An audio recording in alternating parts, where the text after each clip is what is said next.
মোটরসাইকেলে উঠো নাই? না। তুমি উঠছো? মোটরসাইকেলে উঠবা তোমরা? হ্যাঁ। আচ্ছা তোমরা শেষ উঠছো কবে মোটরসাইকেলে শুনি? উঠে উঠছে আর উঠি নাই। কবে? 1 মাস? 2 মাস হয়। হ্যাঁ 2 বছর। 2 বছর উঠছিলা কার মোটরসাইকেলে? এটা ব্যাটারি। একটা ব্যাটারি। সে উঠাইছে আর কেউ উঠায় নাই? না। তোমারও খুব ওঠার আগ্রহী? হ্যাঁ। হ্যাঁ।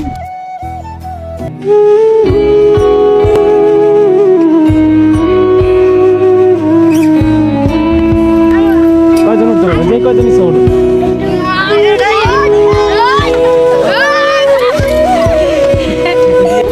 আসলে ওদের ভালোবাসা দেখে আমি এতটাই মুগ্ধ যে তুমি কি সামনে উঠবা? তুমি সামনে উঠবা। ওরা 2 বছর আগে উঠছে এই মোটরসাইকেলে, এখন পর্যন্ত ওঠে নাই। যাই হোক আমি ওদেরকে নিয়ে একটা রাউন্ড দিতেছি। লাগতেছে? হ্যাঁ কি লাগে?